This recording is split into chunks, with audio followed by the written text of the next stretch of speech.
नमस्ते दोस्तों, नमस्कार। आज हम 12 महीनों के नाम संस्कृत, इंग्लिश और हिंदी में जानेंगे कि हम इन्हें संस्कृत में और हिंदी में क्या कहते हैं। इंग्लिश में तो हम सभी को पता ही है, तो चलिए शुरू करते हैं।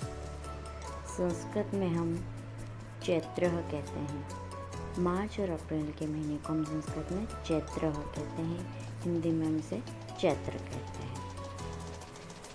वैशाख इंग्लिश में अप्रैल और मई के महीने को हम वैशाख कहते हैं, हिंदी में हम इसे वैशाख कहते हैं।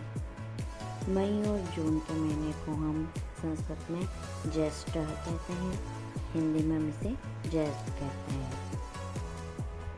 जून और जुलाई के महीने को संस्कृत में आषाढ़ कहा जाता है और हिंदी में आषाढ़ कहते हैं। जुलाई और अगस्त के महीने को संस्कृत में श्रावण कहा जाता है और हिंदी में श्रावण कहते हैं।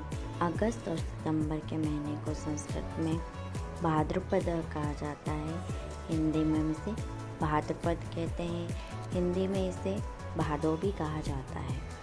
सितंबर और अक्टूबर के महीने को संस्कृत में आश्विन कहते हैं, हिंदी में इसे आश्विन कहा जाता है। अक्टूबर और नवंबर के महीने को संस्कृत में कार्तिक कहते हैं, हिंदी में इसे कार्तिक कहा जाता है।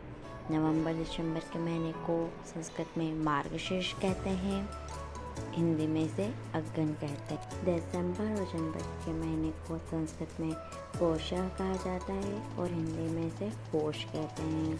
जनवरी फरवरी के महीने को संस्कृत में माघ कहते हैं, हिंदी में माघ कहा जाता है। फरवरी और मार्च के महीने को हम संस्कृत में फाल्गुन कहते हैं, हिंदी में इसे फाल्गुन कहते हैं। इसे फागो भी कहते हैं, फागुन भी कहते हैं।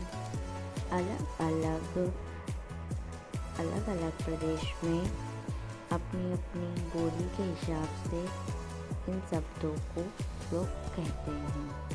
उम्मीद करती हूँ कि आपको साल के 12 महीनों के नाम संस्कृत, इंग्लिश और हिंदी में पता चल ही गए होंगे। आप इन्हें याद रखेंगे। धन्यवाद। फिर मिलेंगे और नई किसी वीडियो में एक नई जानकारी के साथ।